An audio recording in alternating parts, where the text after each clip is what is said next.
ao que está sentado no trono e ao Cordeiro, seja o louvor e a honra e a glória e o domínio pelos séculos dos séculos. Amém. Meus amados, graça, misericórdia e paz da parte de Deus, nosso Pai e do nosso Senhor Jesus Cristo. Eu quero convidá-los a abrirem a palavra de Deus em 1 Coríntios 7, capítulo em que temos meditado desde a semana passada. Nós leremos apenas os versos 17 a 24. Nós abordamos os versos 1 a 16. E esse capítulo todo, ele trata sobre o casamento e a solteirice. E o tema geral desse capítulo todo é o casamento e a solteirice, glorificando a Deus com o meu status. Mas nesta noite nós vamos tratar do mesmo tema geral, e é parte 2, mas eu quero acrescentar um subtítulo: Casamento e a solteirice, parte 2, status e vocação. Status e vocação, tá? Então vamos ler o que a palavra de Deus nos diz, 1 aos Coríntios 7, de 17 a 24. Diz assim a palavra do Senhor: Ande cada um segundo o Senhor lhe tem distribuído, cada um conforme Deus o tem chamado. É assim que ordeno em todas as igrejas. Foi alguém chamado estando circunciso? Não desfaça a circuncisão. Foi alguém chamado estando incircunciso? Não se faça circuncidar. A circuncisão em si não é nada. A incircuncisão também nada é, mas o que vale é guardar as ordenanças de Deus. Cada um permaneça na vocação em que foi chamado. Foste chamado sendo escravo? Não te preocupes com isso, mas se ainda podes tornar-te livre, aproveita a oportunidade. Porque o que foi chamado no Senhor sendo escravo é liberto do Senhor. Semelhantemente, o que foi chamado sendo livre é escravo de Cristo. Por preço fostes comprados. Não vos torneis escravos de homens. Irmãos, cada um permaneça diante de Deus naquilo em que foi chamado. Amém. Meus irmãos, na mensagem anterior, aqueles que têm acompanhado, nós vimos como o apóstolo Paulo tratou de situações concretas da vida cristã, especialmente no que diz respeito ao estado civil. Ele está respondendo a perguntas que os coríntios lhe fizeram. Observe que ele começa, verso 1, dizendo: quanto ao que me escrevestes. E nós não vamos expor, obviamente, o texto de novo, mas lembrar que ele orientou os casados a viverem com fidelidade e mutualidade, advertiu contra a privação indevida no relacionamento conjugal, especialmente nas relações íntimas. Nós vimos que se para os solteiros as relações íntimas são proibidas, no casamento elas são ordenadas. O que é proibido é a abstinência, exceto, como Paulo diz, por mútuo consentimento, não por apenas decisão de um lado, por pouco tempo e para fins espirituais. Ele também orientou e recomendou a permanência no casamento, mesmo em contextos difíceis. E tratou com muito cuidado dos casos em que há união entre um crente e o incrédulo. Não porque o crente, desobedecendo a palavra de Deus, casou com o incrédulo, mas porque ambos eram incrédulos, um se converteu e o outro permaneceu ímpio. Ele também falou, como nós vimos, aos solteiros e viúvos, especialmente aí no versículo 8, ele reconhece a conveniência dessa condição em determinadas circunstâncias e apontando o casamento como provisão legítima quando necessário. Esses conselhos, eles mostram como a vida cristã deve ser vivida dentro das circunstâncias em que nos encontramos. Ao mesmo tempo, ao final da exposição anterior, eu afirmei que essas circunstâncias, seja solteiro, casado, viúvo ou mesmo divorciado, e não estou entrando no mérito do divórcio, é óbvio que Deus odeia o divórcio, mas essa é uma condição por causa da dureza do coração que está sempre presente na vida da igreja. O ponto é que Essas circunstâncias, sejam elas quais forem, não devem ser um obstáculo à vida cristã, mas elas são o contexto em que ela deve ser exercida. Um cristão solteiro deve exercer a sua vida cristã, o seu chamado cristão, nesse estado. Ele não deve esperar estar casado para servir melhor a Deus. Da mesma forma, um casado deve servir a Deus nesse estado. Alguém que é viúvo, perdeu o cônjuge, precisa entender que a partir desse momento Deus o chamou para servi-lo nesse estado. E alguém que, por causa da dureza do coração, ou sua, ou do outro, ou de ambos, se tornou divorciado, também continua sendo um cristão. Se está servindo a Deus, se está unido a Cristo, e deve servir a Deus nesse contexto. E é exatamente nesse ponto, meus irmãos, que Paulo avança agora.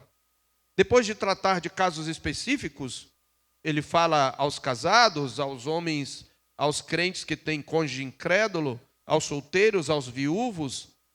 Depois de falar desses casos específicos, ele torna explícito o princípio que sustenta todas aquelas orientações. Até aqui nós vimos as respostas do apóstolo Paulo, respostas diretas às perguntas dos coríntios. Mas agora, nesse texto que nós lemos, nós veremos o fundamento que organiza e que embasa essas respostas. Esse princípio, irmãos, diz respeito à relação entre o estado em que vivemos, ou o status em que vivemos, e o chamado de Deus. Paulo nos conduz aqui nesse texto a compreender que a condição em que alguém se encontra não é aleatória e nem também é um impedimento para servir a Deus. Não o torna um crente de segunda categoria.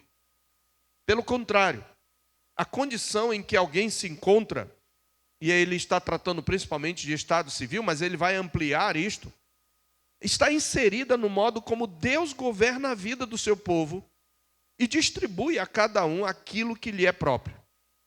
Assim, antes de voltar a tratar de outras situações ao longo do capítulo, ele vai falar do que o homem deve fazer com sua filha virgem, sua filha que ainda não casou.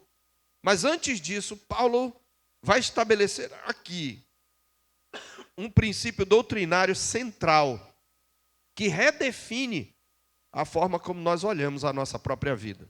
Como nós olhamos o ser solteiro, o estar casado, o ser viúvo ou mesmo estar divorciado. Paulo vai nos ensinar, inspirado pelo Espírito Santo, a enxergar nosso status à luz da vocação recebida de Deus e a viver de maneira exatamente fiel onde o Senhor nos colocou. Portanto, Paulo desenvolve aqui uma teologia da vocação. Nós temos falado que em Coríntios, Paulo trata de problemas sempre apresentando o problema e em seguida, ou nem não necessariamente nessa ordem, mas ele sempre apresenta o problema, ele vai ao coração do problema, ele levanta um princípio teológico ou doutrinário que vai nortear a forma como ele vai apresentar a solução do problema. O que Paulo traz aqui para nós, irmãos, é um exemplo do que deve ser o aconselhamento bíblico. Como pastor, ele está aconselhando e ele está também fazendo teologia para a tarefa de resolver os dilemas da comunidade.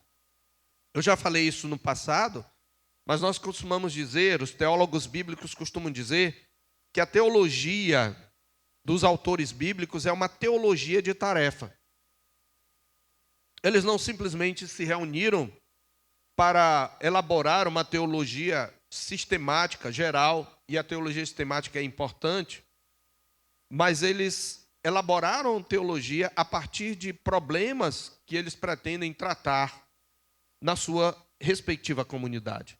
Então, nesse sentido, teologia de tarefa é uma teologia para falar a um contexto específico. Por isso, teologia não é mera teoria. A teologia bíblica, ela nasce de um contexto específico, de necessidades espirituais específicas a serem tratadas.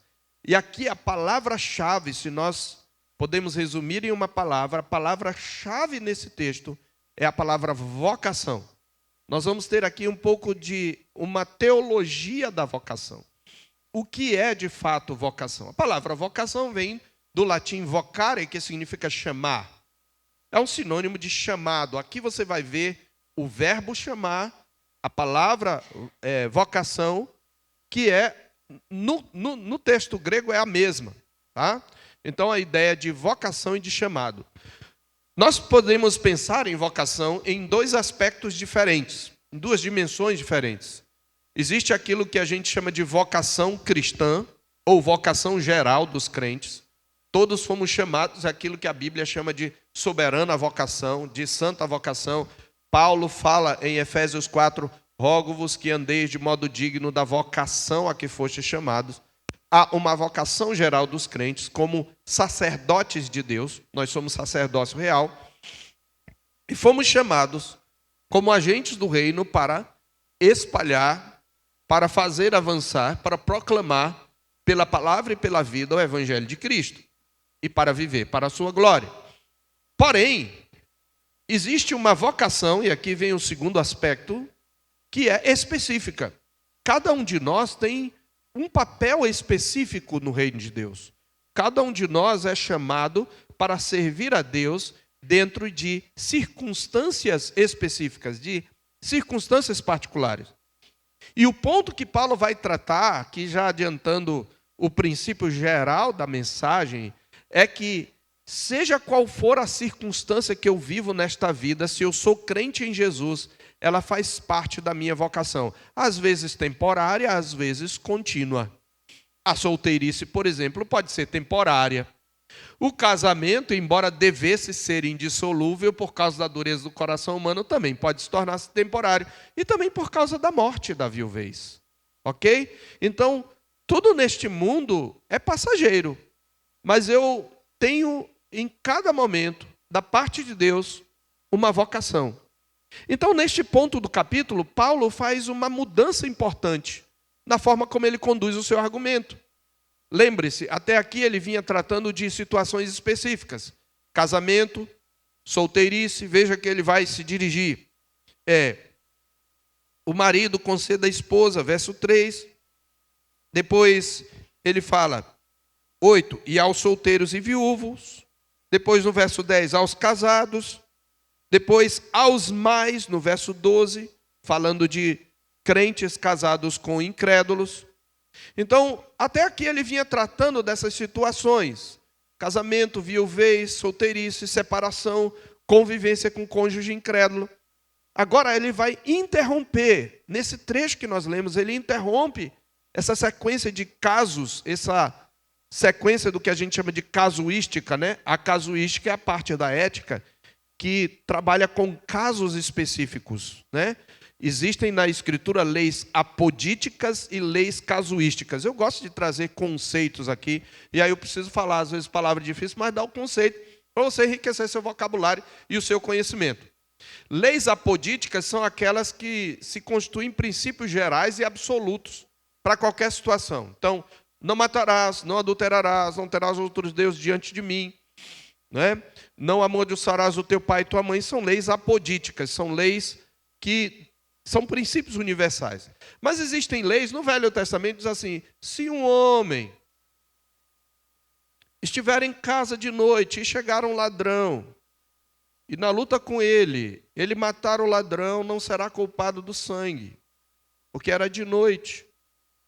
Se, quando ele coloca se, ele cria um caso específico, uma suposição.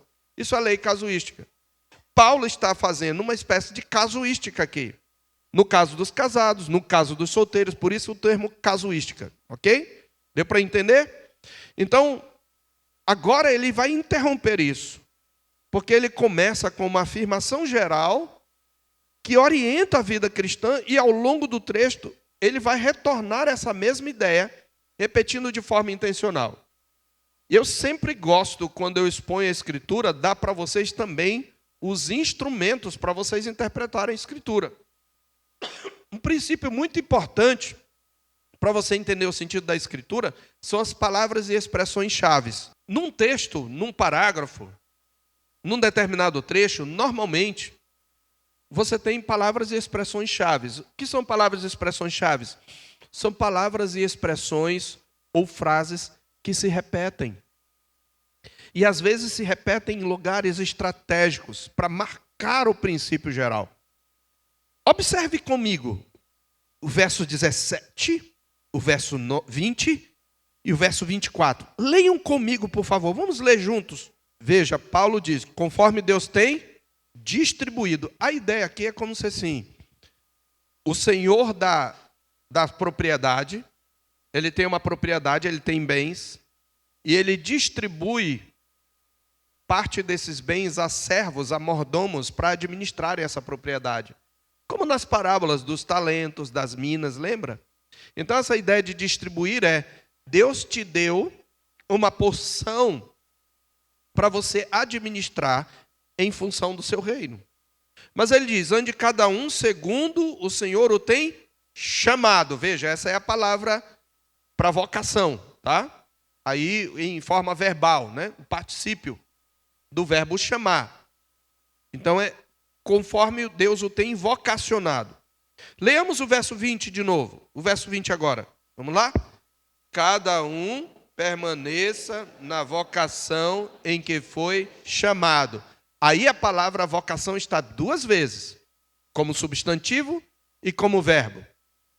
Na palavra grega é a mesma, tá? Kalesis e kaleo, tá? No sentido de chamar.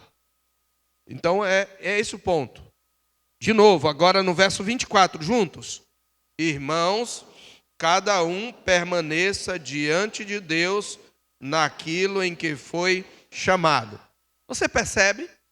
No princípio, no meio e no fim, esse grande mestre que o Senhor levantou está nos dizendo qual é o tema central.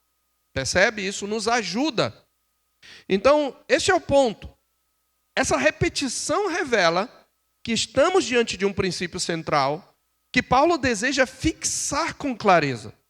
E entre essas afirmações, Paulo vai ampliar o alcance do princípio, aplicando a diferentes áreas da vida. Não apenas ao estado civil, que ele vinha tratando até aqui, mas ao status social e ao status religioso. E ao fazer isso, ele mostra que aquilo que está em jogo não diz respeito apenas ao estado civil, portanto, mas a maneira como o cristão deve compreender a sua própria condição diante de Deus, como uma vocação específica. Assim, meus irmãos, o texto se desenvolve de forma progressiva. Você tem uma afirmação inicial, você tem o seu desdobramento em diferentes situações e, por fim, a reafirmação do princípio. Cada um permaneça na vocação a que foi chamado. E esta estrutura nos ajuda a perceber que este trecho não é um desvio no capítulo. Ele é o centro que organiza tudo que Paulo já disse e o que ele ainda dirá. E o que é interessante é que esse texto que nós estamos tratando, eu já disse para os irmãos que nós iríamos tratar o capítulo 7 em 3 mensagens. Antes e depois, ele vai trazer conselhos específicos. E no meio, no miolo, no centro, ele traz o princípio teológico que vai nortear esses conselhos específicos. Ok? Então, eu quero dividir essa exposição nos seguintes pontos. Em 4 pontos. Primeiro, em princípios. Primeiro, Paulo vai mostrar que a vocação governa toda a vida cristã. Tá? A vocação é um ato soberano de Deus e governa toda a vida cristã. Lembra? A vocação é aquilo para que você foi chamado.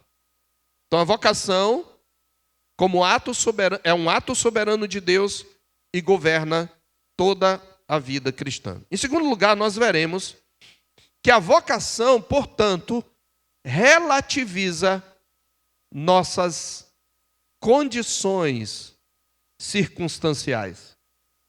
A vocação relativiza nossas condições circunstanciais. O que são as condições circunstanciais, crianças? Circunstância é um momento que você passa na vida. Agora, por exemplo, vocês que são crianças, né? Isso é uma circunstância, é um momento. Vocês vão ser criança para sempre? Não. Um dia vocês vão ser, se Deus assim permitir, adultos, né? Então essa é uma circunstância, é uma condição circunstancial. Crianças, vocês sabiam que agora vocês são chamados para servir a Deus como crianças? Já pararam para pensar? Tem coisas que só vocês podem fazer como crianças para Deus. Por exemplo, se submeter e obedecer aos pais e com isso glorificar a Deus. Isso é uma das coisas.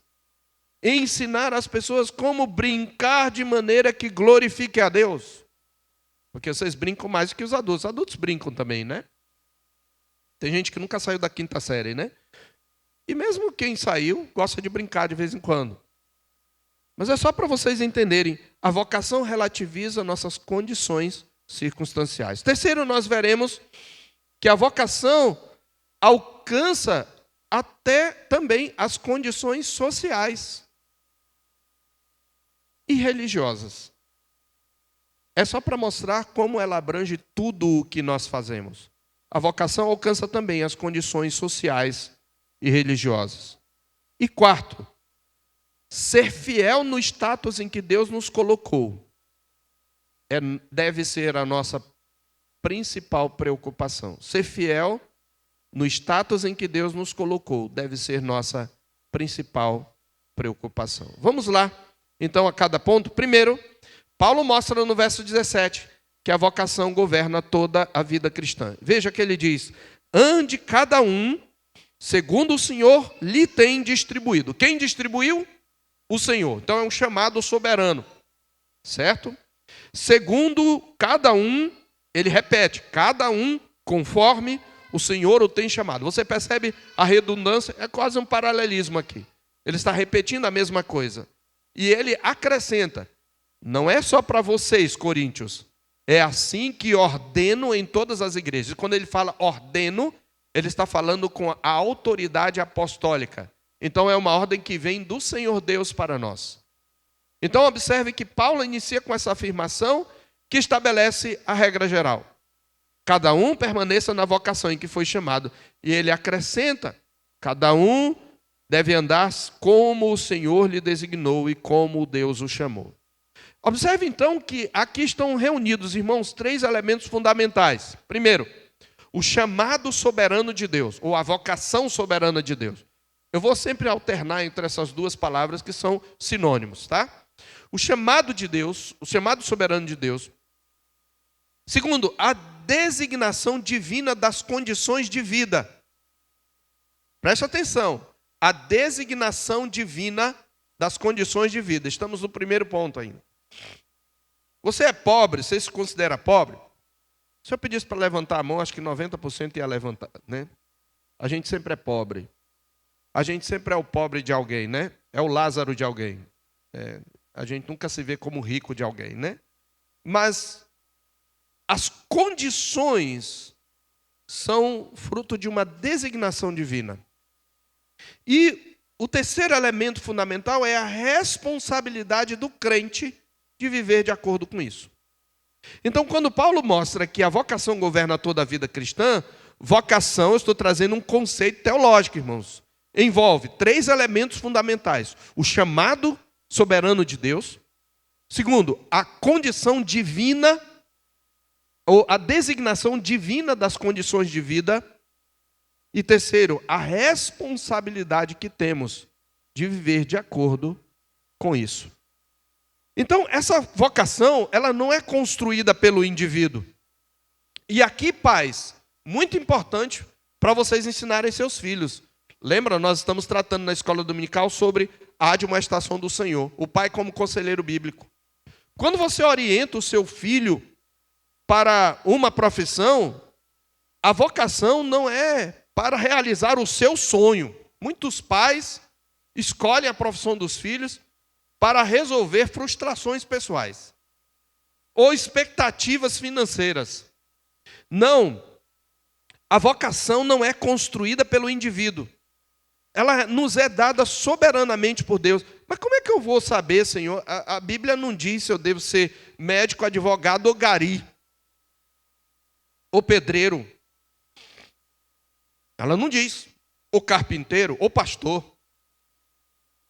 mas existem certas características da minha personalidade, certas aptidões e habilidades que Deus me dá.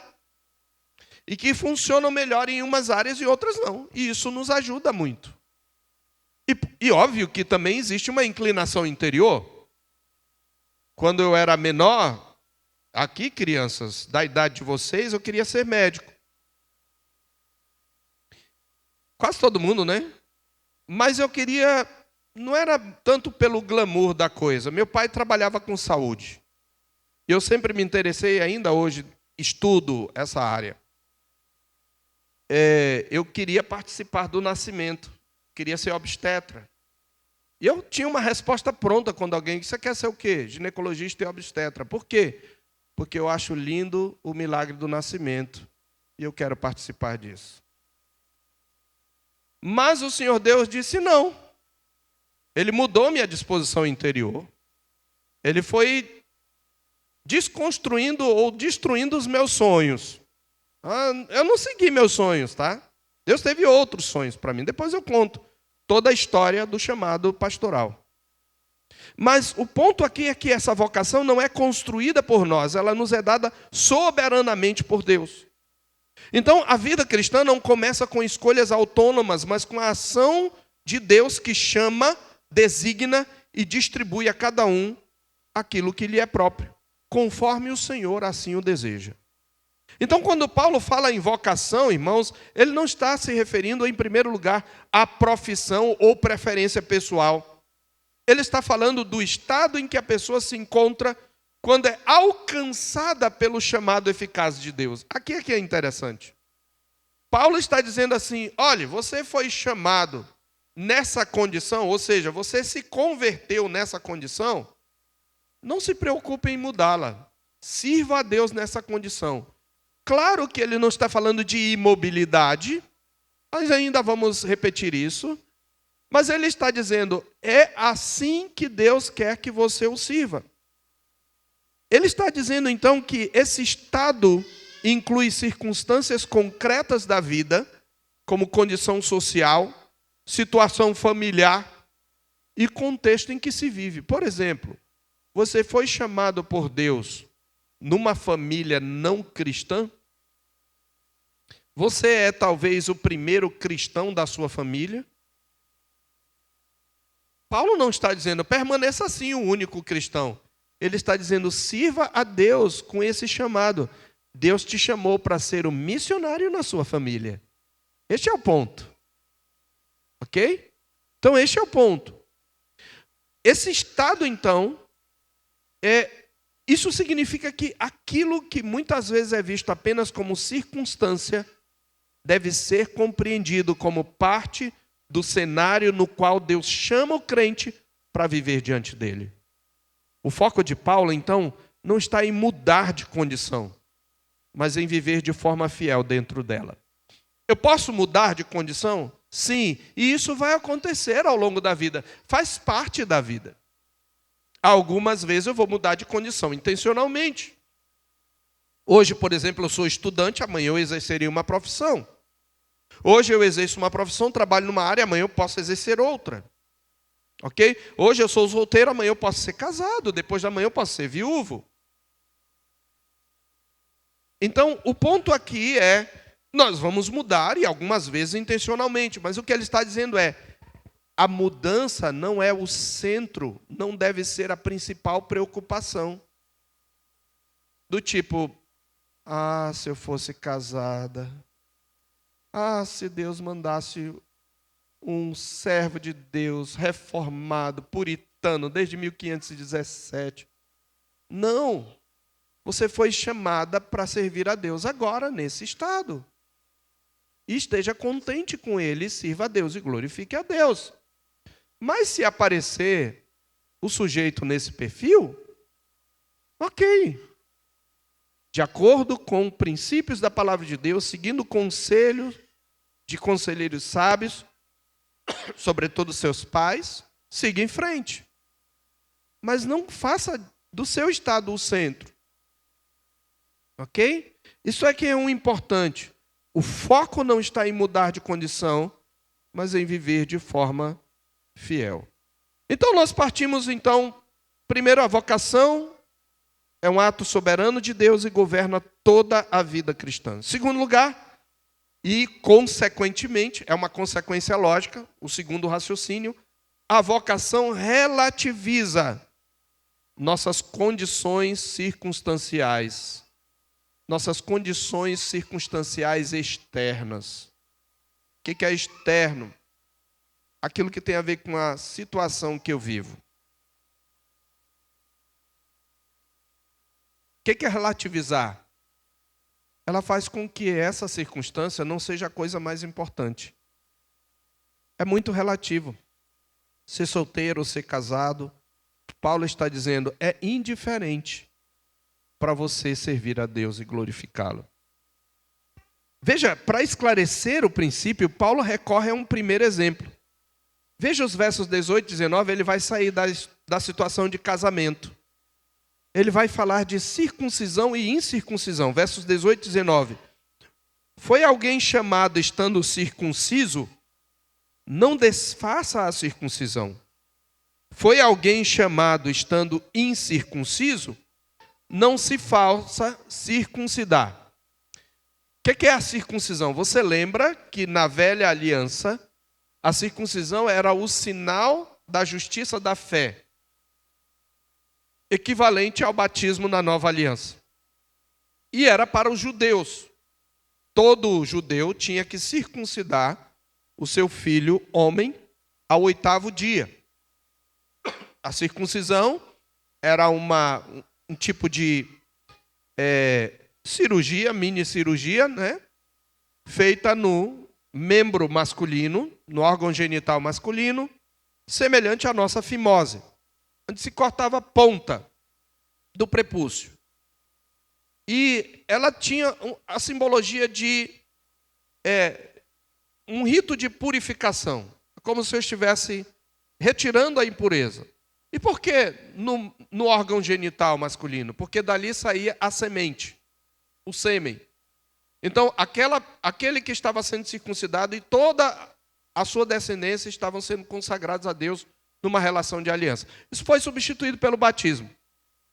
Só que, preste bem atenção, alguns judeus que não tinham mais tanto compromisso com o judaísmo, depois que eles foram para a dispersão, para lugares onde havia mais gentios, eles ficavam um pouco incomodados com isso. E naquela época já tinha cirurgia para desfazer a circuncisão. Sabia disso? Então eles não queriam ficar com aquela marca. Talvez alguns até preocupados em não ter isso antes de casar.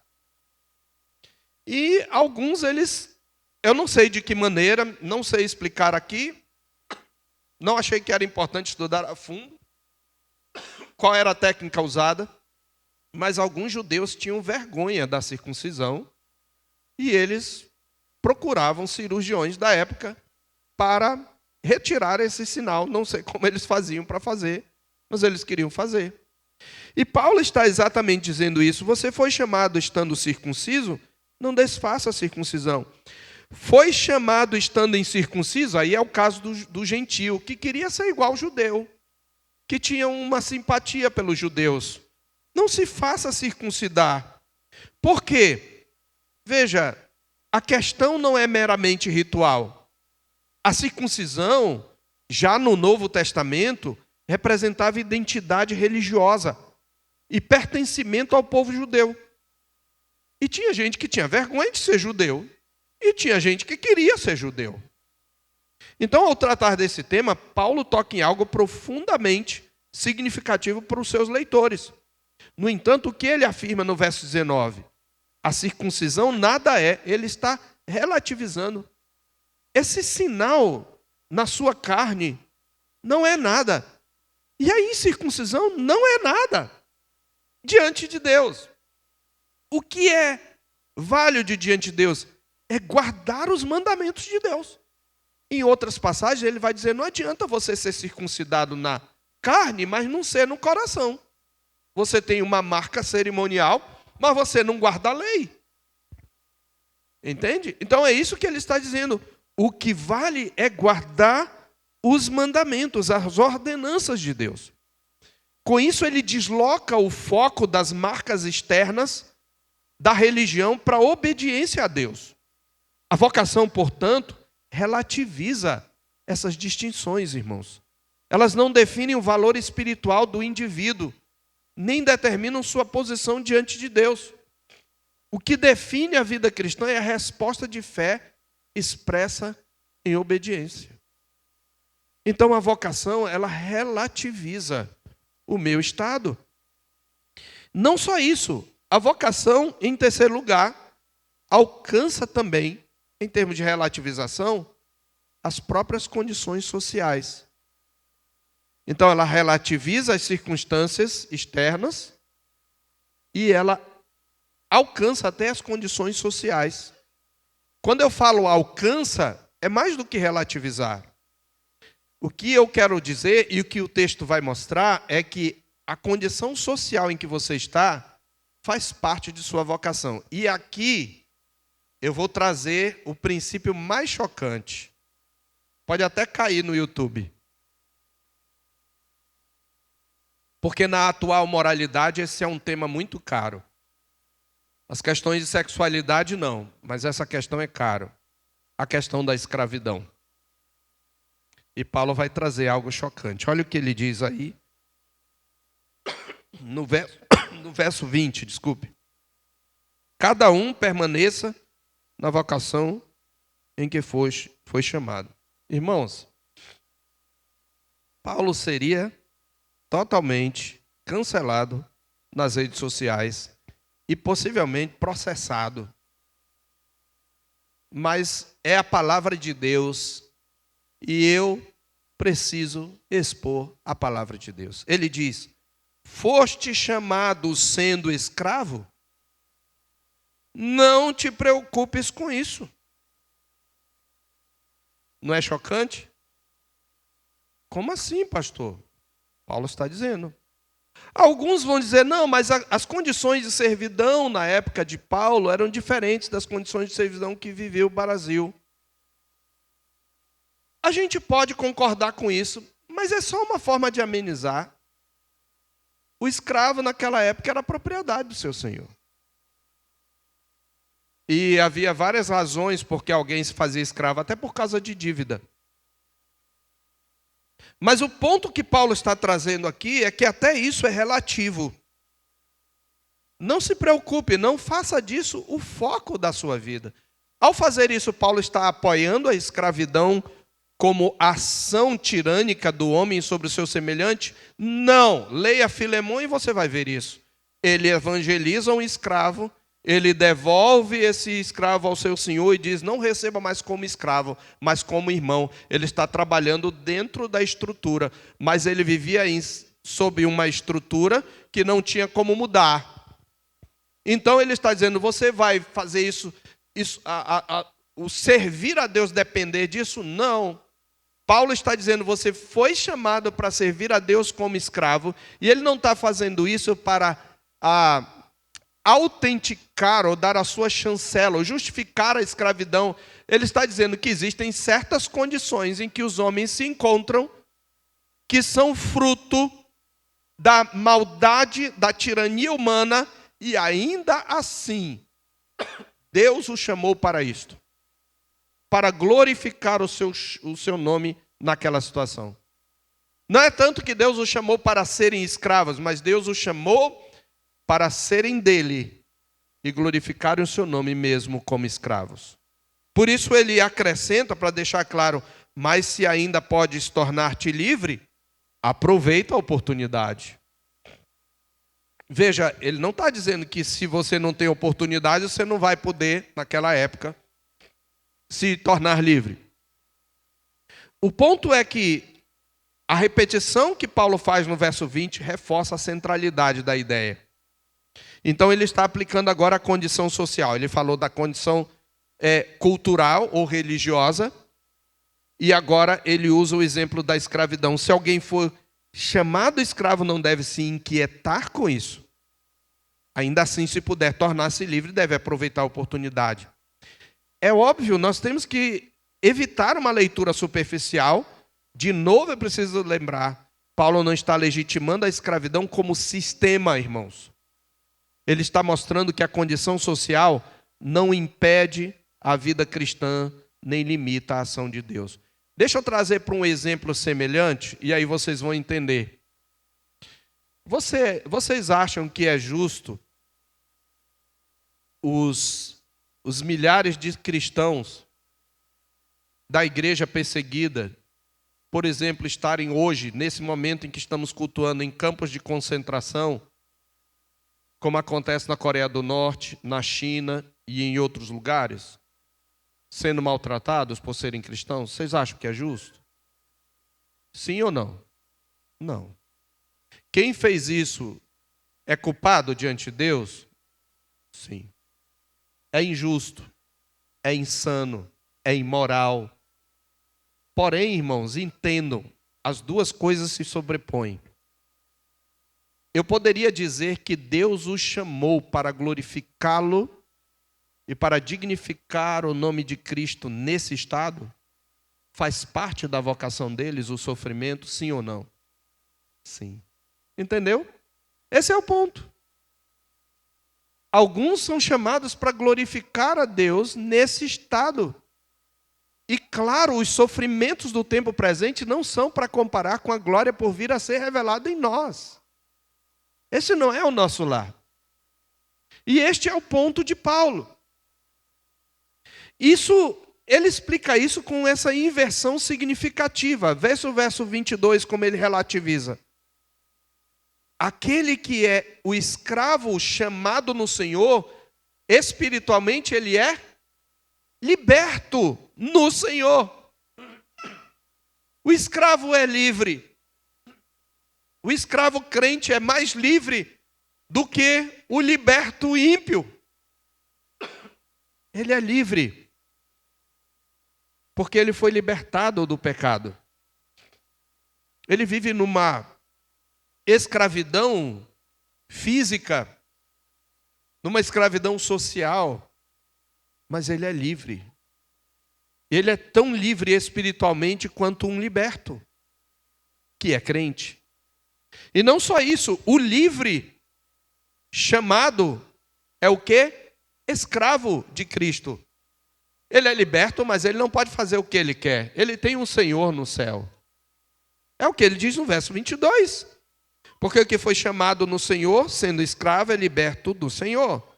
Semelhantemente, o que foi chamado sendo livre é escravo de Cristo. Ele continua relativizando, mas o que ele está dizendo é, essa relativização alcança até a nossa condição social. É como se ele dissesse, você foi chamado sendo pobre, não te preocupes com isso.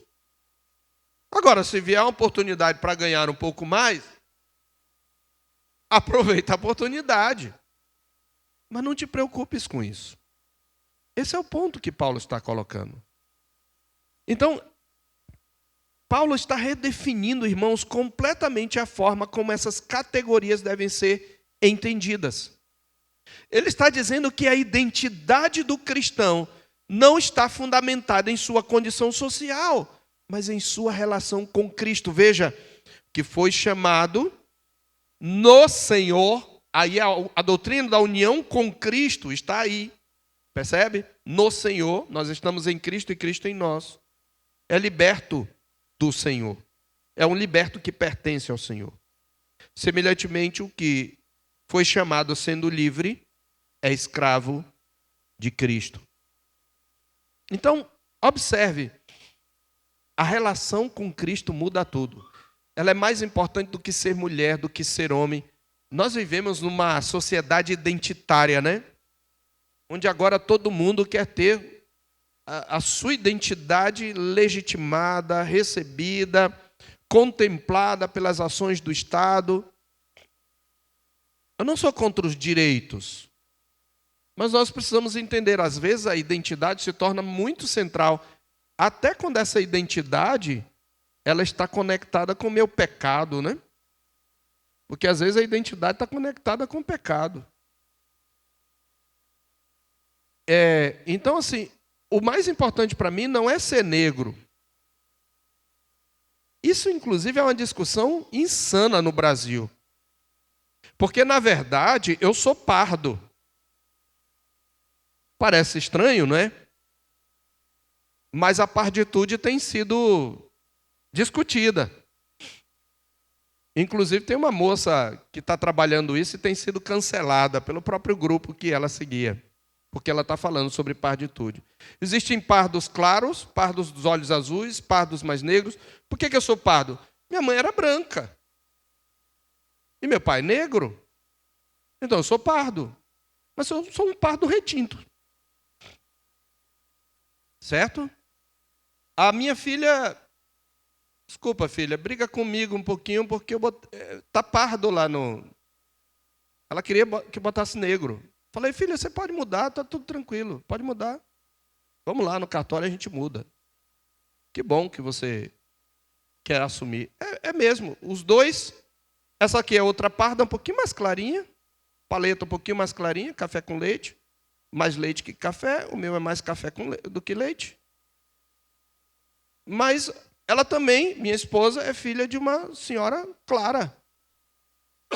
E nasceu só uma parda lá, clara. No Brasil, isso é muito comum. Mas o ponto aqui é que não é isso que é o centro. Não é isso, irmãos, que o centro da minha identidade. Eu nem lembro. Muitas vezes eu nem lembro que eu sou negro. Mesmo quando alguém me chama seu nego, meus melhores amigos, quando estão zangados, falam isso. Porque eu estou em Cristo e é isso que me identifica. O ser homem e o ser mulher é relativizado. E claro, eu fui chamada, aqui assumindo a personificação feminina, eu fui chamada em Cristo para servir a Deus como mulher. Sim, eu vou servir a Deus como mulher. Eu vou ver o que Deus estabeleceu para as mulheres. Eu não posso borrar a estrutura que Deus criou. Eu fui chamado para servir a Deus com essa cor, eu vou servir a Deus com essa cor. E existem coisas que eu posso falar, e os branquinhos aí não podem falar. É minha vocação, graças a Deus. Você está entendendo? Eu estou querendo que você entenda que isso tudo é relativizado pela minha união com Cristo. Então, a vocação alcança as condições sociais, as condições raciais, as condições culturais. E em quarto e último lugar, portanto, ser fiel no status em que Deus nos colocou deve ser nossa maior preocupação. Verso 24. Irmãos, cada um permaneça diante de Deus naquilo em que foi chamado. E no verso 23, Paulo traz algo precioso. Fostes comprados, por preço fostes comprados. Lembra, ele tinha falado isso no capítulo 6, para falar contra a prostituição, verso 20. 6:20, porque fostes comprados por preço. Está falando da nossa redenção em Cristo. Então o que ele está dizendo? A redenção estabelece um novo senhorio que relativiza todas as demais relações. A redenção estabelece um novo senhorio que relativiza todas as demais relações. Portanto, ser fiel a Deus, ao Evangelho, a Cristo, no status em que Deus nos colocou, deve ser a nossa maior preocupação. Por isso o texto se encerra retomando o princípio. E aqui há um elemento importante, veja, Paulo acrescenta a expressão, cada um permaneça. Observe, qual é a diferença? Outra coisa importante para você entender a progressão num texto, é você ver a diferença. No verso 17 ele falou, ande cada um segundo o Senhor lhe tem distribuído, cada um segundo Deus o tem chamado. Verso 20, cada um permaneça na vocação em que foi chamado. Qual é o diferencial do 24? É a expressão diante de Deus. Percebe? Cada um permaneça diante de Deus naquilo em que foi chamado. O que é que ele está trazendo? Um princípio muito caro à teologia reformada. A vida coram Deo. Tudo que eu faço, tudo que eu vivo, tudo que eu sou diante de Deus. É a Ele que eu devo agradar. É com Ele que eu devo me preocupar. É a Ele que eu devo servir. Eu vivo diante de Deus. Isso mostra que não se trata de mera permanência em uma condição, mas de uma vida vivida na presença de Deus. Então o foco não está na imobilidade. Ah, não, você está solteiro? Fique solteiro. Não, não é isso. O foco, no entanto, é na fidelidade. Permanecer neste contexto significa viver de maneira coerente com o chamado recebido, reconhecendo que a condição atual é o campo, presta atenção, crente, a sua condição atual é o campo onde a obediência deve ser exercida. Se é solteiro, deve exercer obediência nessa situação. Você é viúvo, deve ser obediente e glorificar a Cristo nessa situação. Você é divorciado, também deve viver para a glória de Deus nessa condição. Você não é um crente de segunda classe. Você pode olhar até para o passado e dizer, não, eu fiz escolhas erradas e por isso foi a dureza do meu coração. Mas você se arrependeu? Você colocou sua vida diante de Deus, você confessou seus pecados, você tentou ao máximo reparar o dano, mas ainda assim você é divorciado. Irmão, irmã, ou está no segundo casamento, Deus odeia o divórcio, odeia o divórcio. Mas eu preciso dizer isso, que maravilha é poder anunciar a graça. Você não é um crente de segunda classe. Você é precioso aos olhos de Deus. Nesse estado em que está, por causa da sua união com Cristo. Isso é maravilhoso.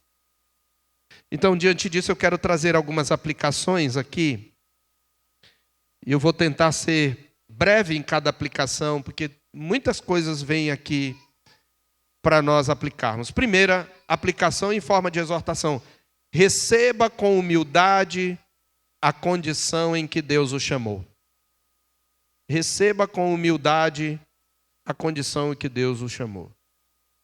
Tem pessoas que têm a saúde de ouro. Nunca viram um hospital. Certo? Tem pessoas que têm a saúde frágil. Tem que estar toda hora no médico.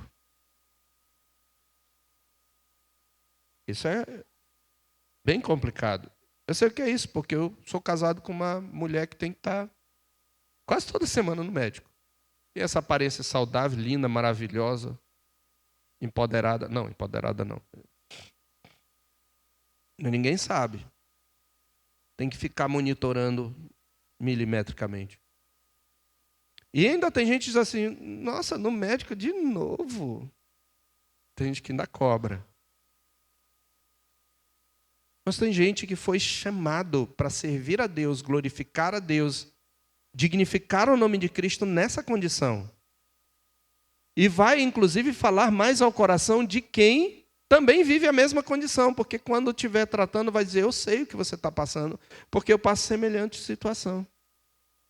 Então receba com humildade este lugar em que Deus o chamou. Não trate sua condição atual como um acidente ou um atraso na sua vida, um retrocesso. Reconheça que Deus, em sua soberania, o chamou exatamente no contexto em que você se encontra. Então, em vez de gastar suas forças desejando outra realidade, submeta-se ao governo de Deus e disponha-se a servi-lo onde você está. Só tem uma coisa de onde você deve sair, do seu pecado. Aí não. Mas a condição... Segundo, não condicione sua fidelidade a uma mudança de circunstância. Não condicione sua fidelidade a uma mudança de circunstância. Examine seu coração. Há em você a ideia de que servir melhor a Deus depende de mudar de estado, casar-se, separar-se, mudar de condição. Paulo ensina que a fidelidade não começa quando as circunstâncias mudam, mas agora na condição em que você vive. No verso 20, obedeça hoje no lugar onde Deus o colocou. Eu me lembro que eu fui muito provado nisso quando minha esposa pela primeira vez adoeceu e foi para São Paulo. E eu passei 6 meses lá, numa cidade que eu não conhecia, na casa de gente que eu não conhecia. E aí eu fiquei longe do rebanho. Eu fui chamado para ser pastor, eu amo ser pastor, eu amo pregar a palavra, mas eu estava num lugar onde eu não tinha ninguém. Só que eu lembrei, quando eu descia para orar, todos os dias pela manhã, eu dizia: Senhor, eu fui chamado para pastorear, e aqui existem rebanhos. Então, qual é o rebanho que nesse momento o Senhor quer que eu pastoreie? Eu sei que eu não vim para cá só para ser beneficiado, ou só para que minha esposa seja curada. Eu vim para te servir. Onde tu queres que eu sirva? Senhor, usa-me onde tu queres. Irmãos, Deus abriu uma porta. E durante o tempo que minha esposa estava internada, eu pude visitar de manhã e de tarde o Hospital das Clínicas, Instituto do Coração, Instituto de Psiquiatria, Instituto de Infectologia, visitar aidéticos, final dos anos 90, Instituto da Criança, Instituto gente que estava queimada no Instituto da Criança e gente que estava com câncer. Eu pude visitar de manhã e à noite, pregando o Evangelho. Aquele era o rebanho que Deus tinha me dado. E como foi de aprendizado, e muita coisa que eu uso hoje, eu aprendi lá. Então não condicione sua fidelidade a uma mudança de circunstância. Terceiro, se você é casado, então glorifique a Deus no seu casamento. Não o veja como obstáculo à sua vida espiritual. Deus o chamou nesse contexto, cultive fidelidade, responsabilidade e compromisso. Não alimente a ideia de que viver uma vida diferente seria espiritualmente superior. Sirva ao Senhor sendo um cônjuge fiel, presente e piedoso. Quarto, se você é solteiro ou viúvo, viva a sua condição com propósito. Viva a sua condição com propósito. Solteiro, viúvo ou mesmo divorciado. Não trate sua solteirice ou outro estado que eu citei como um vazio a ser preenchido a qualquer custo. Reconheça que essa condição também está sob a providência de Deus. Use seu tempo, sua liberdade, suas oportunidades para servir ao Senhor com diligência e integridade. Quinto, se você vive um casamento em tensão, um casamento em crise, não abandone sua responsabilidade diante de Deus. A não ser que você tenha razões bíblicas. E nós tratamos disso na mensagem anterior. Talvez seu contexto seja difícil. Relacionamento desgastado, cônjuge indiferente ou até incrédulo. Ainda assim, sua vida continua sendo vivida diante de Deus. Permaneça fiel. Não permita que as falhas do outro se tornem desculpa para negligenciar sua própria obediência. Sexto, não construa sua identidade a partir do seu status, mas a partir da sua união com Cristo.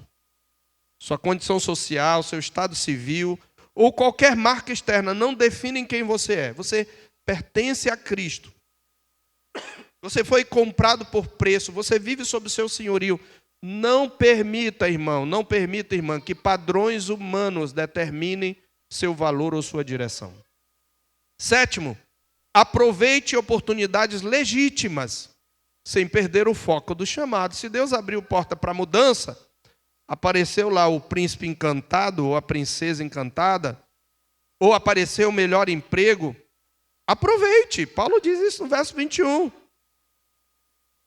Não faça, no entanto, dessas mudanças o centro da sua vida. O essencial continua sendo viver fiel ao Senhor.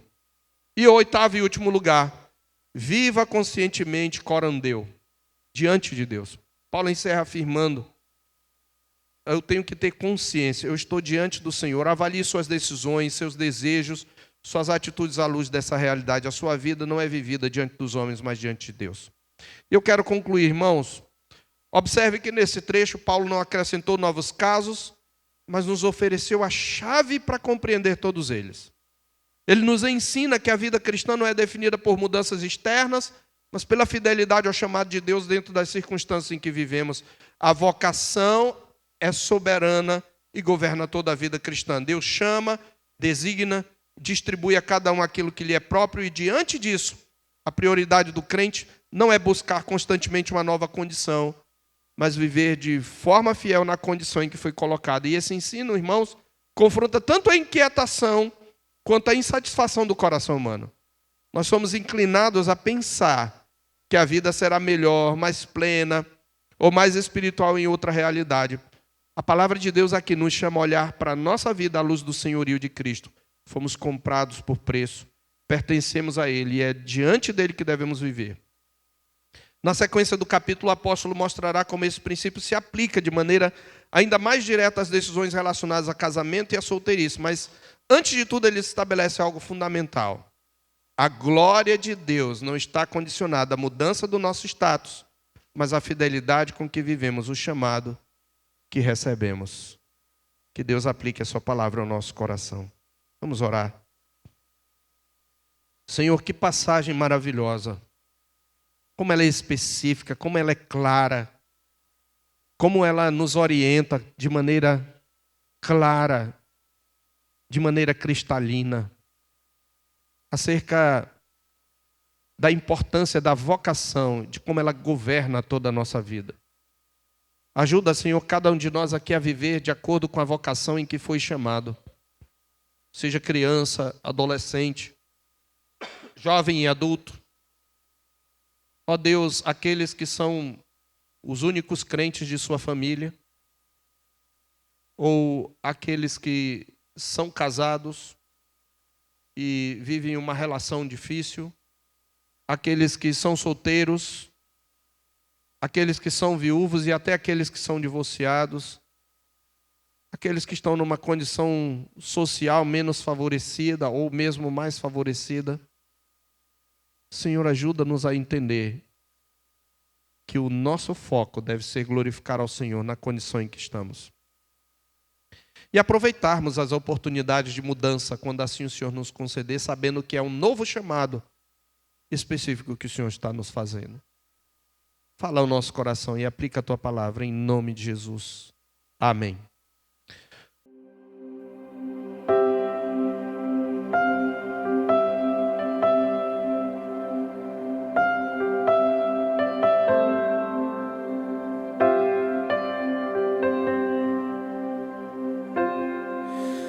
Tu és bem-vindo aqui.